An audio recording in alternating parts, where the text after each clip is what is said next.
or lease from in the morning. You know, as a police officer, I'm compelled to make this video.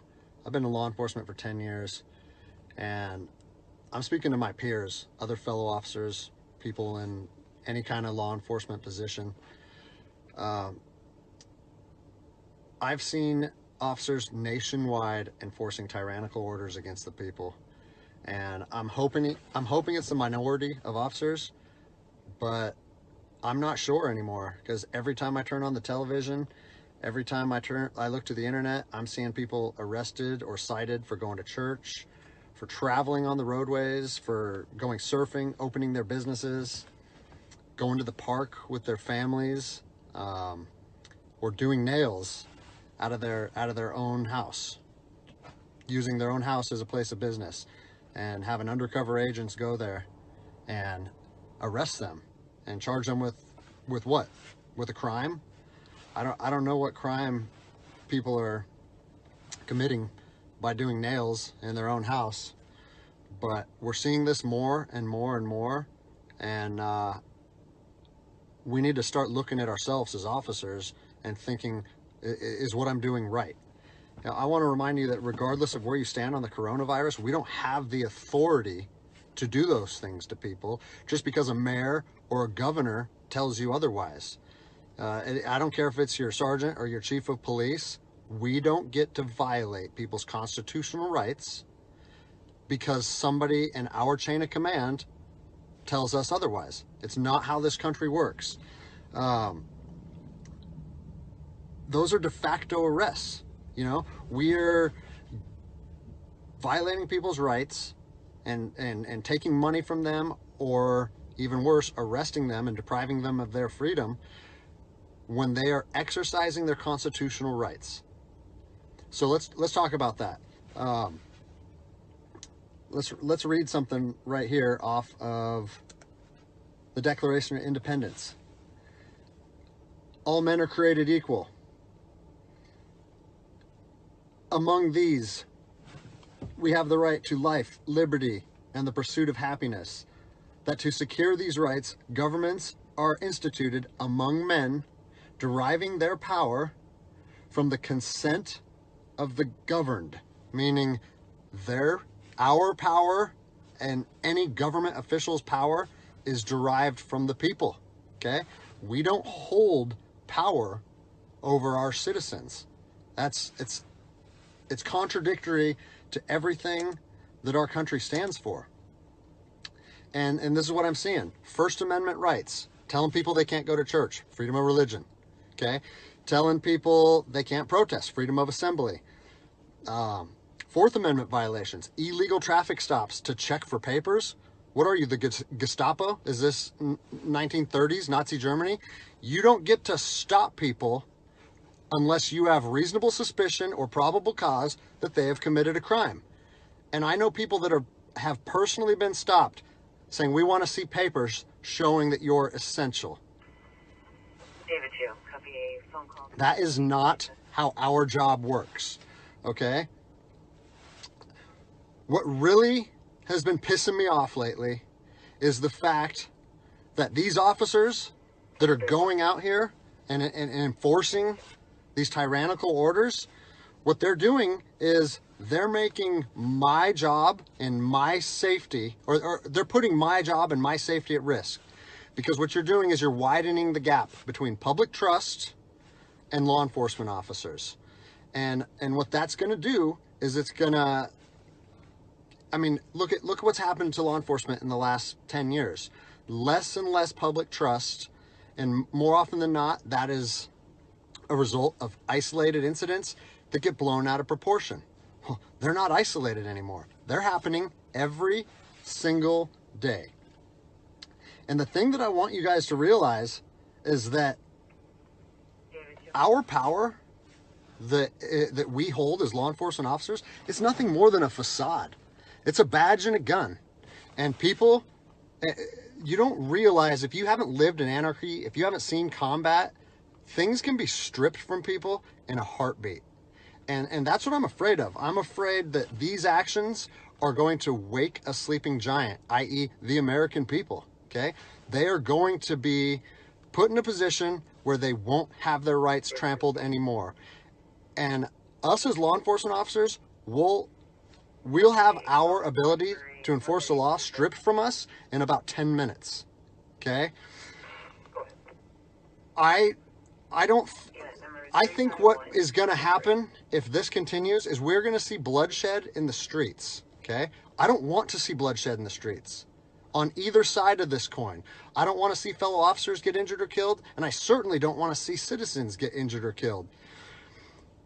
And I promise you, most of you out there doing these tyrannical acts against our citizens, you're not ready for combat. You're not mentally or physically ready for combat in the first place. I promise you, you don't want to go through that, and I hope I never have to go through that again. You know, you don't get to just say, well, I'm doing this because I was told to do so, or I'm following orders, or I need to keep this job. Guess what? I need to keep this job more than anybody. I have 3 young children. I have 2 houses. Like, I have the same sob story that the rest of you guys have. But my personal choices and my living arrangements, no matter what they are, don't allow me to trample on people's rights. And I don't understand why that concept is so hard for people to understand. Listen, you need to stand up for what's right. You need to, if you're part of a department or an agency that is asking people or asking their officers or their deputies to impose on people's rights and infringe on their freedoms, you need to step up and say, no, that's not me. That's not what I signed up for, and that's going against my oath. And if that costs you your job, so be it. At least you'll be able to look at yourself in the mirror at night. I've already expressed this to my department.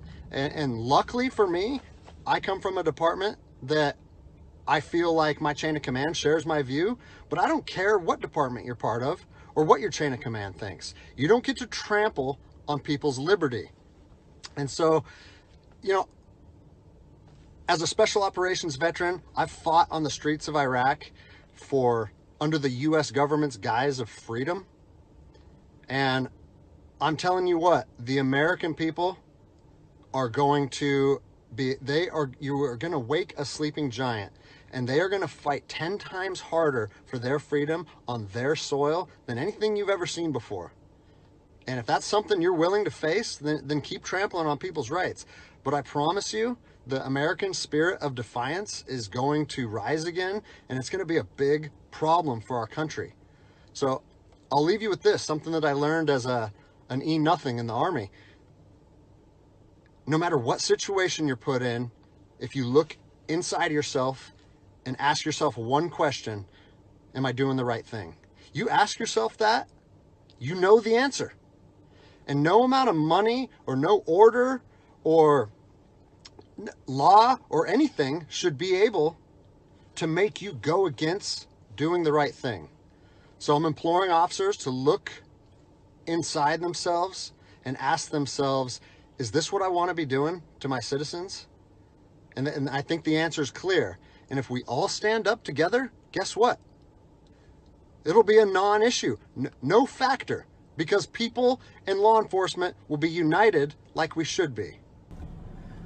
My name is Michael Cini. I wanted to make a quick video after seeing one recently from a fellow police officer who pointed out and was very verbal about his thoughts that I believe many of us share. I decided to make my own video, encourage others to do the same.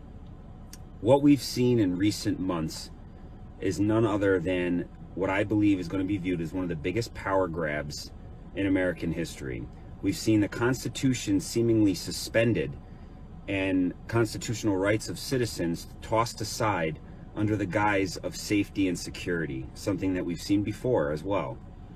You know, I swore an oath to the Constitution against all enemies, foreign and domestic, and I stand on that oath, and I will continue to stand on that oath, and there is not a human being that can alter my oath between myself and the Constitution, myself and God. You know, choice means having multiple options. If you find yourself only looking at what you see on one news source or the other, that's not choice. You're just falling in line. You know, I ask every human being and every American citizen to question things and look at them, look at both sides. Anyone that knows me from my political side of my life knows that I don't really walk one side hard left or hard right. I stand somewhere in the middle, a place I am proud to be. But you have to look and at least acknowledge some of these videos like Plandemic, where we have doctors out there talking about some things that are inconsistent with what you're seeing in mainstream media. At least look at it. Look at it and then decide, okay, does that make sense or not, and make a choice. Because that's what freedom's about, choice. But if you're not even watching these things and you're just taking one side and just eating every bit of it and projecting it, then what are you really? Sheep, okay? We look for more than that and expect more. You're supposed to educate yourself before you vote. I always do. I read things. That's part of where I've made it this far in life, and my opinions made because I make them. I judge nobody by what anyone says. I judge them on my own interactions. You should judge this entire situation on your personal interactions and see what you come up with. You know, as far as immune system goes, I find it so troubling that people are so quick to lock themselves in their house for 60, 90 days. Yes, Corona is terrible. Yes, it's killing people, and that scares me. But I always look for a strategy to beat something, not just to barely survive, okay? I'm out there every single day dealing with people and dirty germs, and I've been just fine. Even per Governor Cuomo's daily news, and I'm going to post a picture on here. Today, I took a screenshot of his newscast, and as of today, May 7th, he put out there that 66% of new Corona cases are coming from people that are not leaving their house. Ask yourself why. Well, if you look at any of these doctors that recently put a video up about your immune system, it's that every one of us goes out there and touches dirty germs all day, every day. Children do it all during your existence. And those germs ultimately serve to increase and boost your immune system's ability to fight common things, like even say a cold. Now, ask yourself, if somebody's in their house for 120 days surrounded by Lysol and no new germs, no immune system activation from 90 days of being around the same exact things, what do you think is going to happen in the fall when they start to leave their house? I would suggest a common cold is now going to possibly spike their fever and put them in the hospital. That's problematic. That's going to cause a hospital overflow. Young 20-year-olds that have perfectly healthy immune systems can keep social distancing. I just call that self-respect. But to lock yourself away from society and shut down our economy and deteriorate our entire society's immune systems, it's not right. As of today, 66% of new cases of Corona are coming from people that are from their home, have not left their home, yet they get it. Do they touch groceries? Do they have Amazon still coming to their house? I'm pretty sure they do, and they're still getting it. Those of us that are out here every day have herd immunity. I'm not afraid to say that anymore. The truth is, I remember being sick months ago. I know many people that have, and we're just okay now. Think about that. Think about your own interactions and see if you can really say that you've given this the thought of both sides, or are you just following along?